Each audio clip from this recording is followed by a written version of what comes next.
everybody, it's Ron and Maria, and we're back with another edition of Ask Ron. Hello. So our first question comes from Camrin in California. Camrin. Camrin says, on an owner finance deal where the house is free and clear, who is responsible for the property tax and insurance, and how is it paid out? Well, actually, it could go either way, Camrin. You can add 1/12 of it to the monthly payment to the seller and let the seller pay it, or you can write the contract so that the payment to the seller does not include taxes and insurance, and you can pay it. It's whichever one you prefer, actually, because you're the one making the offer. Unless, of course, the seller insists on collecting 1/12 to make sure that taxes and insurance get paid. You've got to get an insurance policy anyway and pay it anyway for the first year. And then if you do pay 1/12, you're actually collecting the money to pay the second year's premium. The first year's premium's got to be paid in advance. So it's totally negotiable between you and the seller. Okay, and next question comes from Alison from Florida. Hey, Alison. What exactly is an over-leveraged house, and what is the best way to handle these properties? That means there's more owed on the house than it's worth, Alison.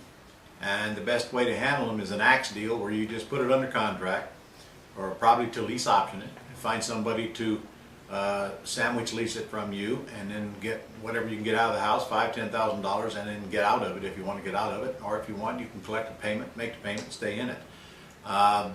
Not too many over-leveraged houses left out there today because the equity is, the values are going up, and of course the debt is going down. But that is your only plan for an over-leveraged house. If you do find them over-leveraged and they're nice houses in nice areas, they're very easy to get the seller to either sell them to you on a subject to, or deed them to you, subject to, or buy or sell them to you on a lease option. You probably don't want to do an owner financing deal on it if you know you're going to get out of it, because it's just so easy to do a lease option and then sublease it to another tenant buyer, and you have no closing costs except for an attorney's fee. I hope that made sense to you, and if you had no training, I'm sure it hasn't. Get to the Quick Start School and cover all that. And next is Fernando from Connecticut. Fernando. I was looking at 3 different properties in this middle-class neighborhood. The properties have a low mortgage balance but several liens.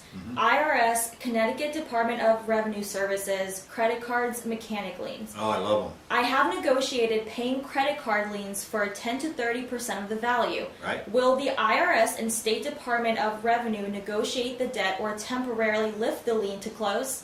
Do not pay off an IRS lien. Instead, go ahead and take title to it when you're ready, and then submit a release of lien request to the IRS. Once the title transfers to you, and you'll need a copy of the deed, you go down to the IRS and you fill out a form, or they'll send it to you, and they'll want a copy of the deed and whatever else they want, and you ask for a release of lien. When they send you the release of lien, it will take 2 or 3 weeks or so, you record that release of lien, and there is no more lien on that house from the IRS. Now, they'll only do that if the deed transfers. They're not going to do that from the debtor. And keep in mind, they don't have to do anything, but I've had them do this 22 times now. They don't have any reason to punish you, the new buyer, so they'll generally release it. You might be thinking, well, gosh, what if there's a bunch of equity in it? I'm telling you right now, the IRS does not want to mess with a single-family house, regardless of how much equity in it, unless maybe it's a multi-million-dollar house. By the time they got around to doing anything with it, their equity would be gone, and they know it. So they have no reason not to release it. So take care of the rest of the liens first. You're on the right track. Discount the ones you can discount, but don't try to discount the IRS, because it literally, you can go get it off the house with 0. Now, don't misunderstand what I said. I didn't say that the lien is extinguished, because the lien will stay on the homeowner. It just will not be attached to the house, which is what you care about. Next question comes from Theresa in Ohio. Theresa. Does the seller's property survey need to have been completed in a certain time frame prior to closing, or can it be used if it's, say, from 6 months ago? Survey, is that what she said? Yes. It depends. If it's less than 6 months old, it probably can be used. If it's up to the lender, actually, whether they're going to accept it or not. But even if it can't, it's not difficult to call the surveyor that's on the survey and get an updated copy certified to the bank or whoever your closing agent wants you to certify it to. You certainly want it in your records, but literally it's crapshoot whether they're going to accept it or not. They may not. And our last question is a second question from Camrin in California. Okay? This is just a general what-if question about setting up a deal using owner financing. Let's say I buy a house from an owner and then lease option it to a different buyer. Right. I make money on the deposit and on the spread, and money if the buyer exercises their option. Correct. If the buyer doesn't exercise their option, then I get to find another buyer, cash in on a new deposit, and start over again. Correct. I get all of that. My question is, what options does the original seller have if he or she is annoyed that he has not been cashed out yet? In other words, if I agree to a 3-year term and it ends up going 6 or 7 years. All right. Well, first of all, it's only going to go 6 or 7 years if the seller allows it to. So let's say you're at the end of the 3 years and your buyer is not cashed you out yet. Your seller has 2 choices. Number 1, they can take the house back. Okay, if they want the house back, just give it back to them. I mean, you don't want to fight them over it, and there's no reason for you to because you're going to lose anyway. Or number 2, they can extend the term for however long you can negotiate, maybe another 3 years. That's the only 2 choices. Now, if you're buying in a land trust like I train you to do, or in an LLC, you have no personal liability, and you better not ever personally guarantee a lease or a note back to the seller, and that's the reason why. So it's up to the seller. You're going to do everything you can to keep your promise, but you can't make buyers buy. So if they don't close, by the way, you want to make sure that your lease option term to your buyers it ends before your 3-year term with your seller in your example, not after.